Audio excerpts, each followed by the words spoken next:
Bed Blocker Blues by John Cooper Clarke.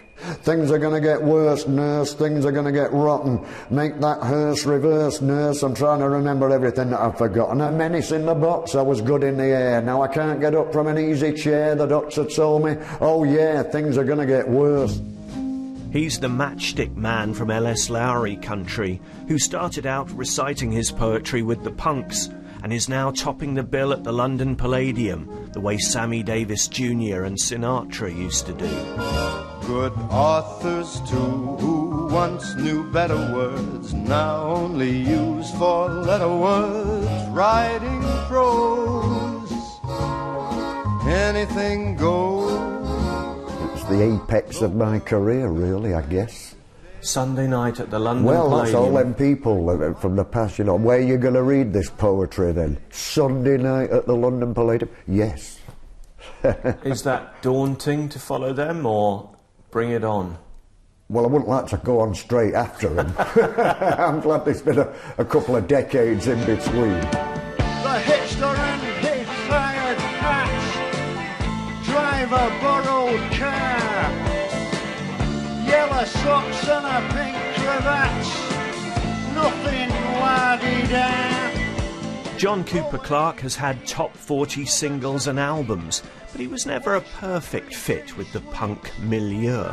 Shit-stopper trains and crocodile skis are seen on Beasley streets.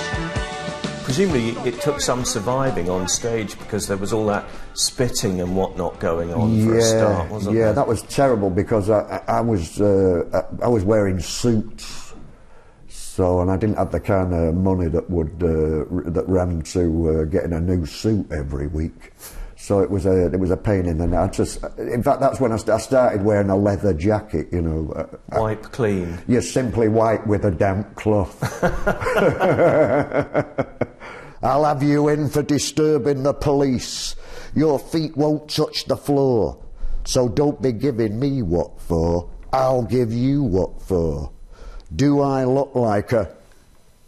Don't answer that. We are the pleb squad. We're looking for a twat. The rat-a-tat delivery is changeless, but the Palladium crowd may see Clarke with book in hand for some of the night. I have to read it now because it's all new stuff, really. So until such time as I've learnt it Michael Gove style, off by heart, I have to read it off the sheet. And what do you think of Mr. Gove's attitude to poetry? He seems to favour rote learning, doesn't he? Well, I'm right behind him on this. It never did me any harm. It's the only way to remember it, really.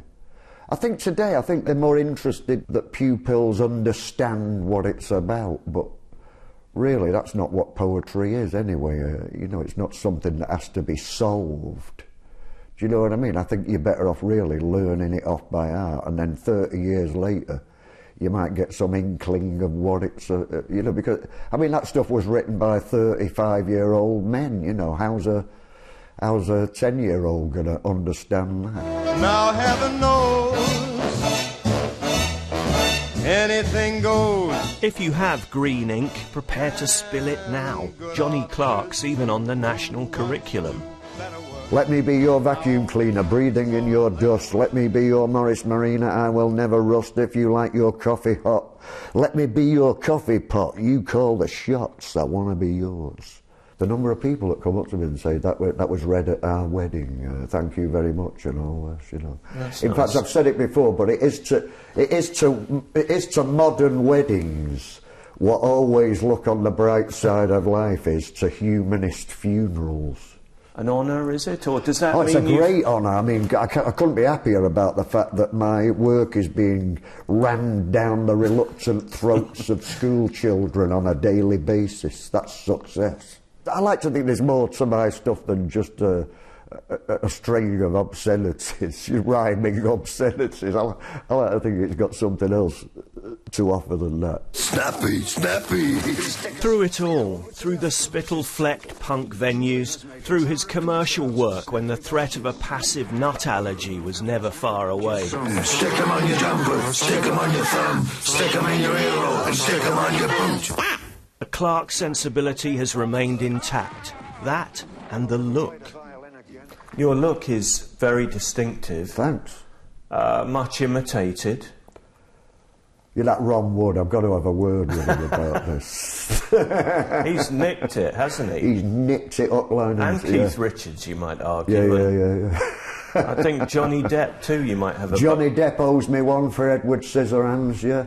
Bloody folks are bloody daft. Don't make me bloody laugh. Bloody hurts to look around. Everywhere in Chicken Town. John Cooper Clarke may never make Poet Laureate. On the other hand, John Betjeman never got his stuff on The Sopranos. The bloody cops are bloody keen. Bloody keep it bloody clean. Bloody chiefs are bloody... Does Clarke have a philosophy of poetry? I do write some kind of quite introverted kind of stuff, but then I read it and I think, what's the point of this stuff?